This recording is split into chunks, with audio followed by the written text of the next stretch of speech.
Hello दोस्तों, स्वागत है आपका इस YouTube चैनल में। आज हम पढ़ेंगे मध्य प्रदेश की नदियों के बारे में।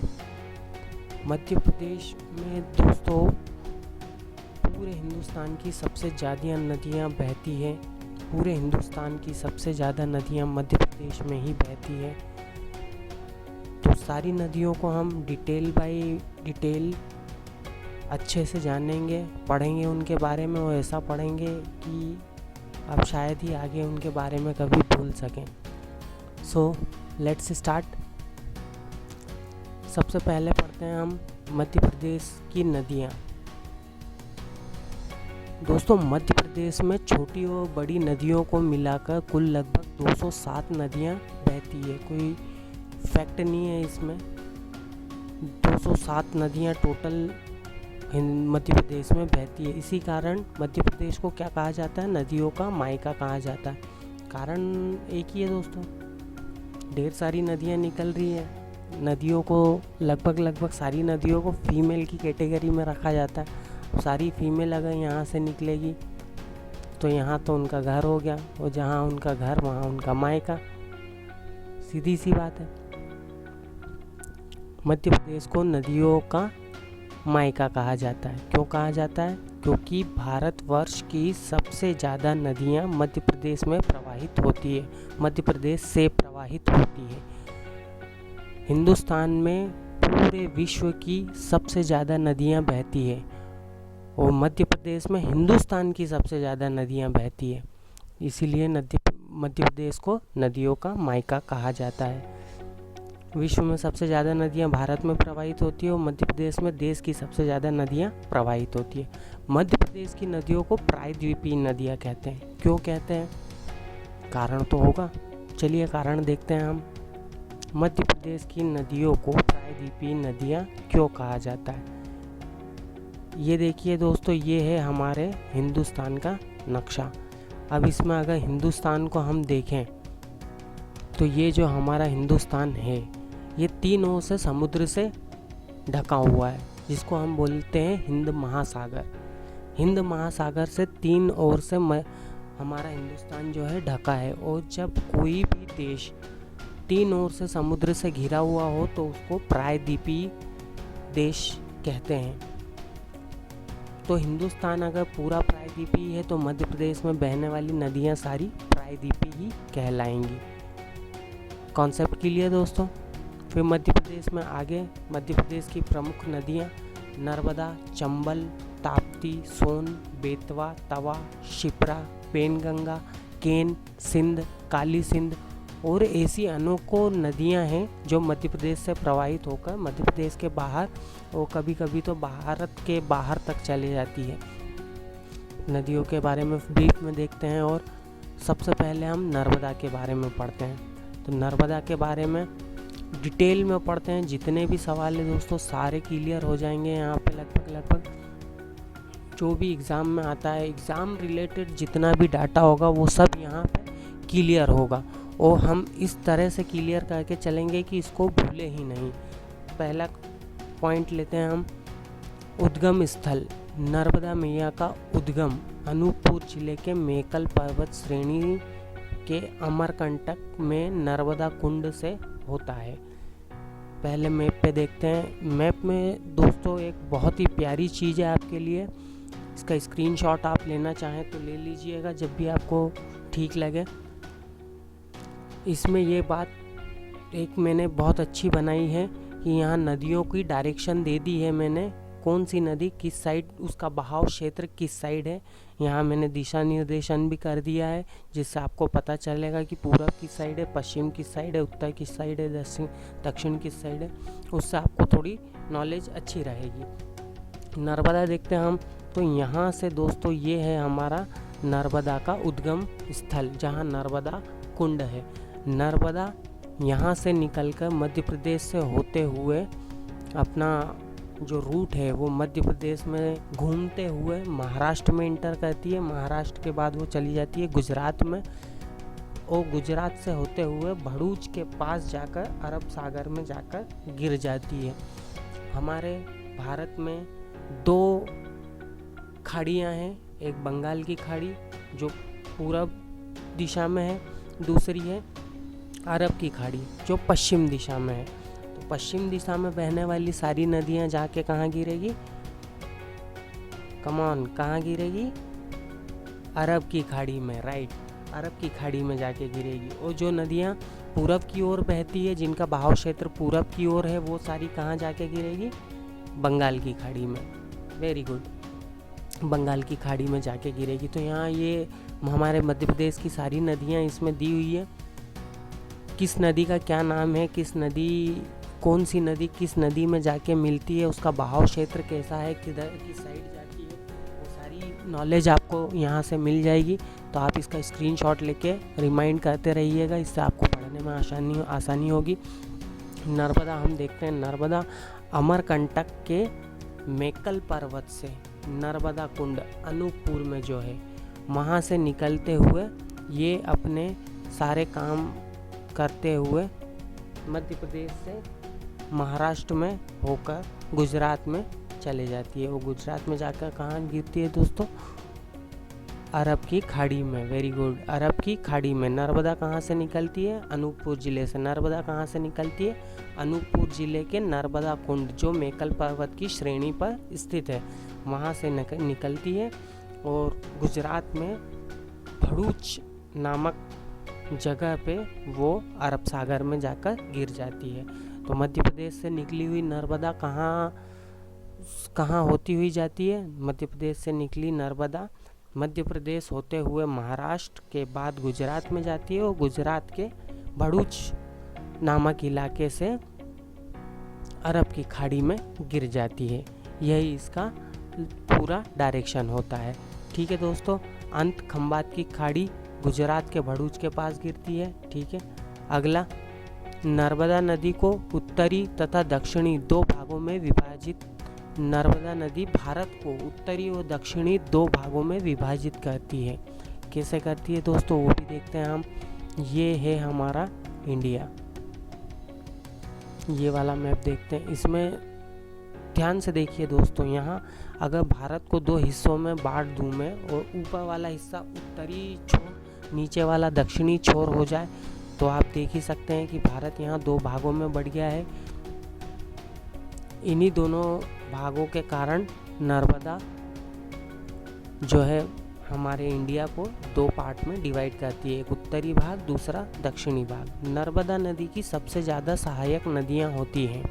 कितनी सहायक नदियाँ होती है, 41। कितनी सहायक नदियाँ होती है, 41। कितनी, 41। कितनी सहायक नदियाँ, 41।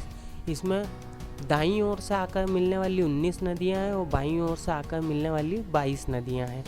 ठीक है दोस्तों, दाईं ओर से आके जो नदियाँ मिलती हैं वो उनकी संख्या 19 है और बाईं ओर से जो आके मिलती है उनकी संख्या है 22। बाईं ओर से आकर मिलने वाली नदियों में, ये तो मिस्टेक हो गया यार, कंप्यूटर भी अपनी मर्जी का मालिक हो गया। ये कौन सी नदी आ गई, ये दोस्तों है आपकी, वेरी गुड, बहुत आगे जाएगा बेटा, ये कंप्यूटर बहुत आगे जाएगा, ये अपनी मर्जी से ही चल रहा है। खैर इसके भी दिन है, क्या कर सकते हैं। शेर, तो दाईं ओर से बाईं ओर से जो नदियां आके मिलती हैं उनमें है सबसे पहली नदी शेर, ये देखो, वेरी गुड। एक सुपर कंप्यूटर होना चाहिए दोस्तों अपने पास जिसमें जो अपनी मर्जी से चले। हाँ, कंप्यूटर देखो समझदार हो गया, अपनी मर्जी से चलने, ज़्यादा समझदार नहीं हो जाए, नहीं तो किसी ने वो पिक्चर है ना टर्मिनेटर, ट्रांसपोर्टर कौन सी है, उसमें मशीनें समझने लग जाती हैं, अपना काम खुद करती है। चलो हम टॉपिक पे आते हैं, इधर उधर नहीं घूमते हैं, पिक्चर है तो बनी है अपना एंटरटेन करने के लिए, हम अपने टॉपिक से नहीं भटकते हैं। तो बाईं ओर से आकर मिलने वाली नदियों में दोस्तों शेर, शक्कर, दूधी, तवा, गंजल, साहिल। ठीक है, ये प्रमुख नदियां हैं जो बाईं ओर से आकर मिलती है। दाईं ओर से आकर मिलने वाली नदियों में है दाईं ओर से आकर मिलने वाली नदियों में हिरन, बारना, चोरल, करम, लोहर प्रमुख नदियां हैं। आगे नर्मदा की लंबाई देखते हैं। नर्मदा की कुल लंबाई 1312 किलोमीटर है। नर्मदा की लंबाई अमरकंटक से लेकर जब तक वो अरब की खाड़ी में जाकर नहीं मिलती है तब तक उसका जो बहाव की लंबाई है वो है तो 1312 किलोमीटर। यहाँ एक हमारे बहुत काम की चीज़ है दोस्तों, वो भी देख लेते हैं। ये 1312 अगर हमको याद हो गया, नर्मदा की कुल लंबाई कितनी है? 1312 किलोमीटर। नर्मदा की कुल लंबाई कितनी है? चलो फटाफट 5 बार बोलो। नर्मदा की लंबाई कितनी है? 1312 किलोमीटर। नर्मदा की लंबाई कितनी है? 1312 किलोमीटर। नर्मदा की लंबाई कितनी है? 1312 किलोमीटर। नर्मदा की लंबाई कितनी है? 1312 किलोमीटर। ठीक है, नर्मदा की लंबाई हमको पता चल गई। मैया नर्मदा की लंबाई है 1312 किलोमीटर। अब दोस्तों इसी 1312 किलोमीटर में ये मैंने लिख दिया, ये फिर अपने आप चलने लग गया। बहुत शाना कंप्यूटर, ये मेरे से आगे निकलेगा एक दिन। 1312 किलोमीटर। इसमें अगर दोस्तों मैं यहाँ पर प्लस कर दूँ, 1312 में कितना? मात्र 10। इसमें मैंने प्लस कर दिया 10, तो ये हो गया 1322 किलोमीटर। अब किलोमीटर में से मैं अगर किलो हटा दूं और मैं सिर्फ यहाँ पे मीटर रख दूं, कितना दोस्तों? 1322 मीटर। किलोमीटर में से किलो हटा दिया, 1312 में 10 प्लस कर दिया, तो ये क्या हो जाती है? मध्य प्रदेश का जो तवा बांध है, मध्य प्रदेश का सबसे लंबा बांध है तवा बांध, जिसकी लंबाई है 1322 मीटर।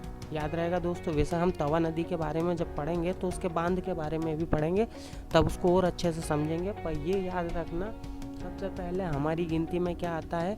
1322 मीटर तवा बांध की लंबाई। उसको कम करते हैं, मीटर में किलो जोड़ते हैं और 1322 में से 10 माइनस कर देते हैं। अब बचा हमारे पास 1312 किलोमीटर। ये हो गई नर्मदा की लंबाई। फिर मध्य प्रदेश में नर्मदा की कुल लंबाई की अगर बात करें तो वो है दोस्तों हमारी 1077 किलोमीटर। 1077 किलोमीटर नर्मदा मध्य प्रदेश में बहती है। अच्छा, एक और दोस्तों बहुत ही इंटरेस्टिंग बात मैं बताना चाहता हूँ आपको, बहुत शानदार है, आपको भी देख के मज़ा आ जाएगा। आप बोलोगे कि ऐसा संभव कैसे है, पर संभव है दोस्तों। देखो मैं दिखाता हूँ कैसे, और क्या दिखा रहा हूँ वो भी देखना दोस्तों, बड़े गौर से देखना। ये है हमारे मध्य प्रदेश का नक्शा। मध्य प्रदेश में नर्मदा नदी कितना बह रही है? 1077 किलोमीटर। कितना बह रही है? 1077 किलोमीटर। कितना बह रही है? 1077। अब अगर मैं बोलूँ कि मध्य प्रदेश की ये सिंगरौली से लेकर झाबुआ तक चौड़ाई कितनी है, कितनी चौड़ाई है यहाँ से सिंगरौली से झाबुआ तक, मतलब मध्य प्रदेश की अगर मैं चौड़ाई देखूं तो हम चाहिए दोस्तों नेट पे देखते हैं। लेंथ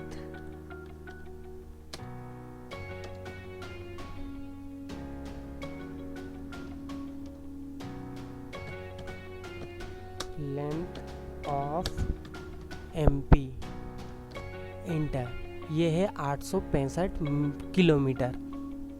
मध्य प्रदेश की जो चौड़ाई है दोस्तों, हाँ, देखो इसको भी कितना पता है। मैंने सर्च किया लेंथ ऑफ एमपी और इसने सर्च करके दिया मुझे नर्मदा की लंबाई। इसको पता है, ये मेरा कंप्यूटर है ना, मेरे से ज़्यादा समझदार है। मैं उससे क्या पूछ रहा हूँ और वो मुझे क्या बता रहा है, वो उसकी मर्जी से ही बता रहा है। मध्य प्रदेश का क्षेत्रफल,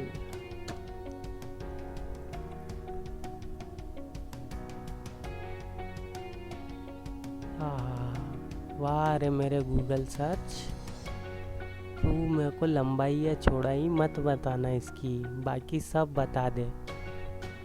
क्षेत्रफल के आधार पे मध्य प्रदेश भी बहुत बड़ा है, पर दोस्तों फिर भी देखते हैं। मध्य प्रदेश की लंबाई कितनी है? ये देखो दोस्तों, ये तो और भी कम बता रहा है। ये बता रहा है 756 किलोमीटर, पर एक्चुअल में दोस्तों मैं आपको बता देता हूँ 865 किलोमीटर मध्य प्रदेश की चौड़ाई है और 1077 के आसपास कुछ लंबाई जाती है। वो एक्चुअल कैलकुलेटेड है, मैंने अभी रिसेंटली पढ़ा, इसमें थोड़ा पुराना डाटा है इसलिए हो सकता है कि कुछ गड़बड़ हो, पर आप ध्यान रखिएगा दोस्तों। यहाँ से मध्य प्रदेश की जो सिंगरौली से लेके झाबुआ तक, या अगर हम एक सीधे हॉरिजॉन्टल लाइन में नापें तो 865 किलोमीटर आती है। 865 किलोमीटर होने के बावजूद नर्मदा यहाँ अनूपपुर से निकलकर जो बहती है वो यहाँ अलीराजपुर में से जब बाहर बड़वानी से जब बाहर होती है तब तक उसकी कुल लंबाई सिर्फ मध्य प्रदेश में 1077 किलोमीटर हो जाती है, जो मध्य प्रदेश की कुल लंबाई से 300 किलोमीटर ज़्यादा है। उसका बहाव क्षेत्र इतने घुमावदार होता है कि वो बहती हुई जाती है।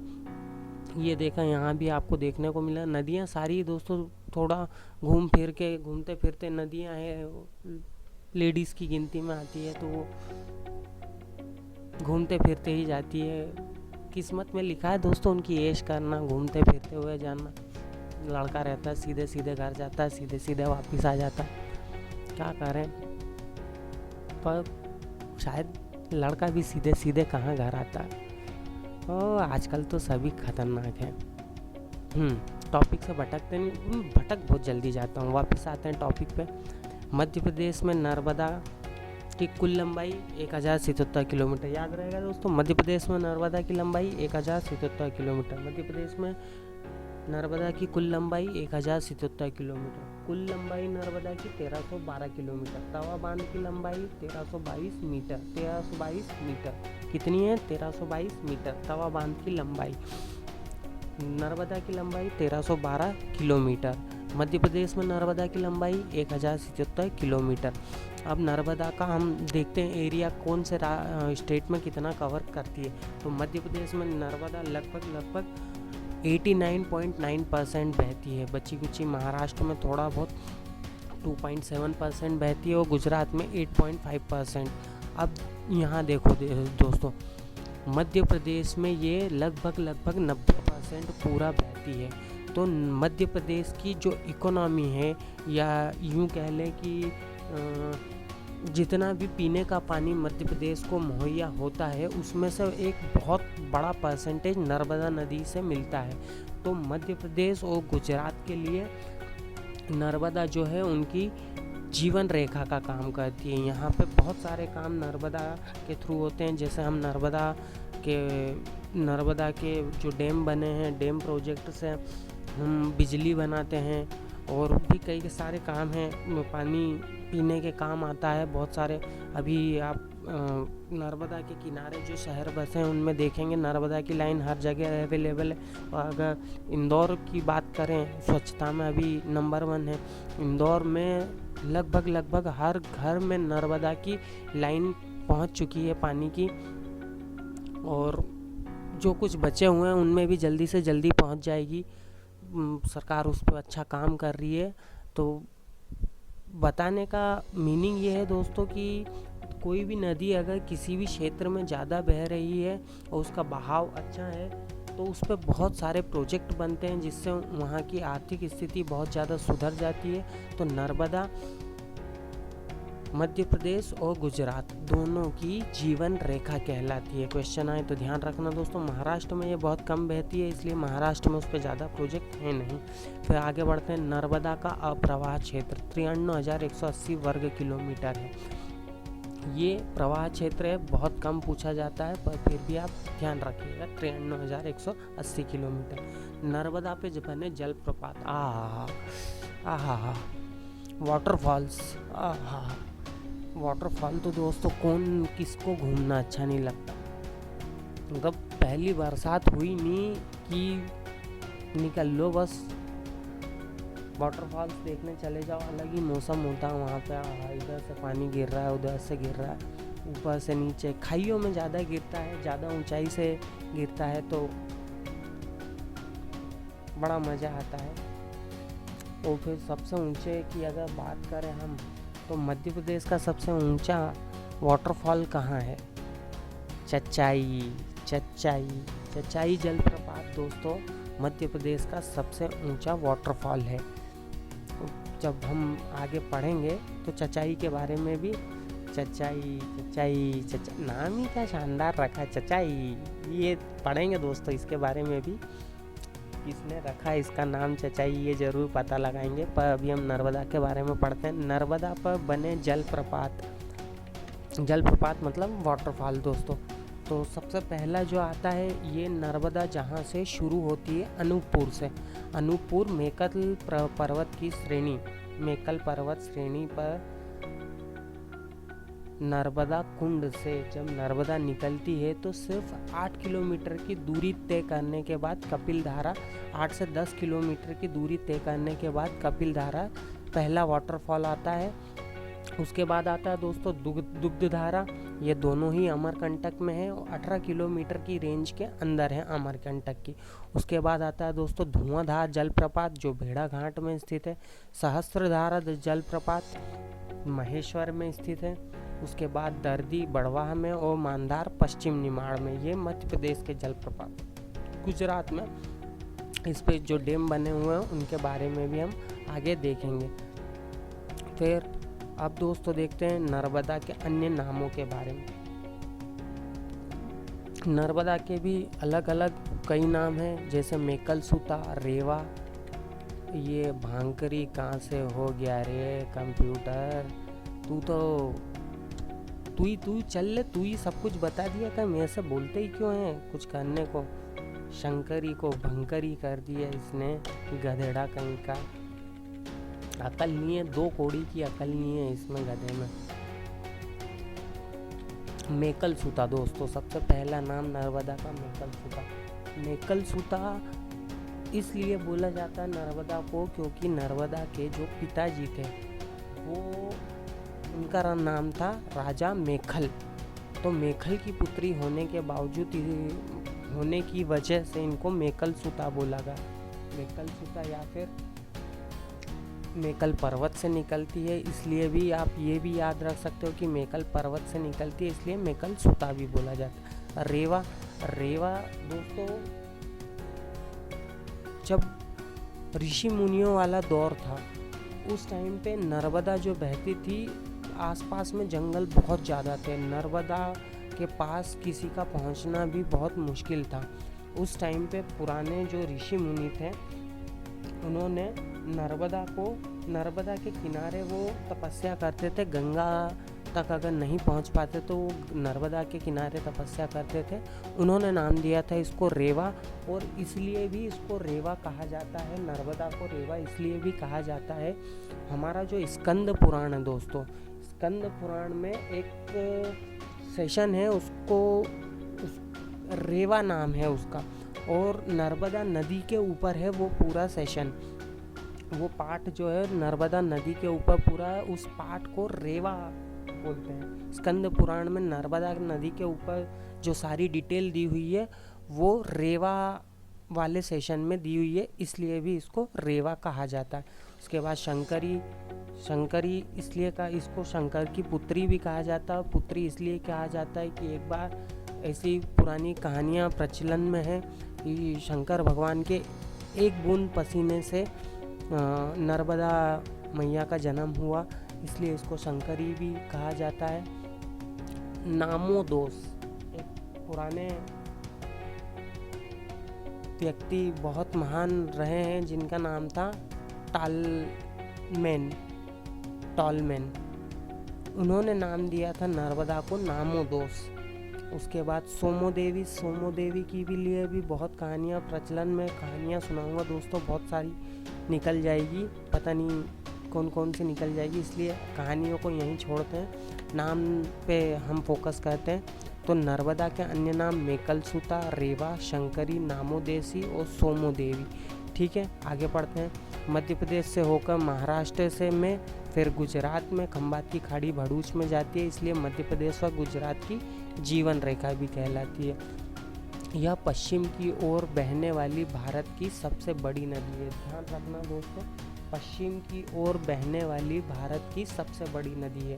भारत के अंदर, भारत के बाहर की बात नहीं कर रहा हूँ मैं। भारत के बाहर कुछ नदियाँ हैं जो भारत से होकर गुजरती है और पश्चिम की ओर बहती है, पर अगर भारत के अंदर की बात आए दोस्तों तो यह भारत के अंदर बहने वाली, पश्चिम की ओर बहने वाली सबसे बड़ी नदी है। हमने देखा ही है मैप में, ये रहा हमारा मैप। पूरब से, ये पूरब है हमारा और ये पश्चिम है। पूरब से निकल के ये पश्चिम की ओर जा रही है। तो भारत के अंदर पूरब से पश्चिम की ओर जाने वाली इकलौती यह नदी है जो सबसे बड़ी है। ठीक है दोस्तों, ध्यान रखिएगा ये। उसके बाद अगर बात करें हम नर्मदा की, तो नर्मदा भारत की 5वीं सबसे बड़ी नदी है।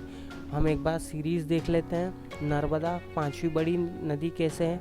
सबसे पहली नदी है जो सिंधु नदी, इसकी लंबाई है दोस्तों 29 किलोमीटर। उसके बाद आती है ब्रह्मपुत्र, ये 2700 किलोमीटर लंबी बहती है। गंगा की लंबाई 2525 किलोमीटर, गोदावरी की लंबाई 1450 किलोमीटर और आखिरी में हमारी नर्मदा। तो नर्मदा की लंबाई तो आप बता ही दोगे, आपको पता ही होगी कितनी है नर्मदा की लंबाई। जल्दी जल्दी गधो, जल्दी, कितनी है नर्मदा की लंबाई, कितनी है नर्मदा की लंबाई? 1322 किलोमीटर। मध्य प्रदेश में कितनी है? 1077 किलोमीटर। और तवा बांध की ऊंचाई कितनी है, तवा बांध की लंबाई कितनी है? 1322 मीटर। किलोमीटर नहीं, मीटर। किलोमीटर मत लगा देना, नहीं तो कल्याण हो जाएगा वहीं पे तुम्हारा एग्ज़ाम में।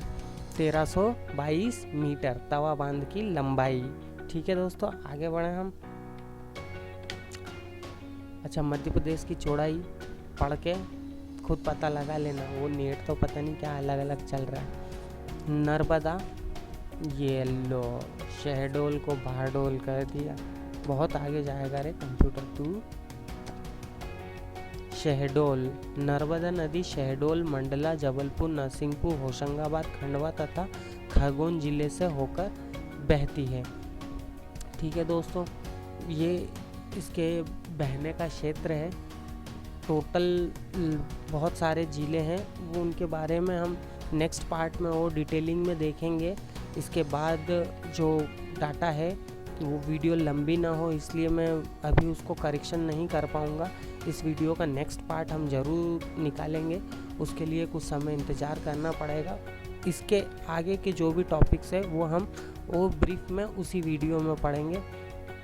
नर्मदा पे बनाए गए बांध, इंदिरा सरोवर, सरदार सरोवर बांध, बरगी बांध, महेश्वर परियोजना, ओकारेश्वर परियोजना, इन सारी चीज़ों के बारे में डिटेल में पढ़ेंगे ताकि हम भूल ना पाएँ।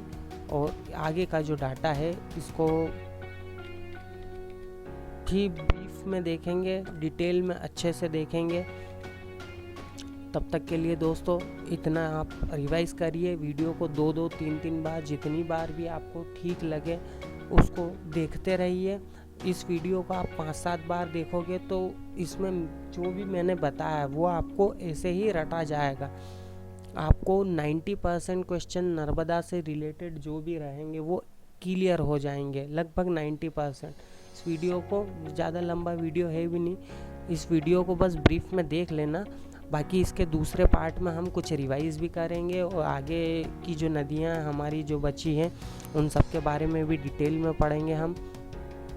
तो नेक्स्ट पार्ट का इंतज़ार कीजिए। इस वीडियो को अच्छे से देखिए, 2-3 बार रिपीट करके देखिएगा, टाइम ले लेके, सुबह दोपहर शाम। डॉक्टर की गोलियाँ जैसे, डॉक्टर जब गोली देता है ना तो इंसान ठीक होते ही होता है। और इस वीडियो को अगर आपने सुबह दोपहर शाम 3 टाइम देखा तो दोस्तों मैं बोल रहा हूँ 5-7 बार अगर इसको देख लोगे तो अपने आप ही नर्मदा से रिलेटेड सारे क्वेरीज आपकी दूर हो जाएगी और आगे एमपी की सारी नदियों के बारे में हम पढ़ेंगे ही सही।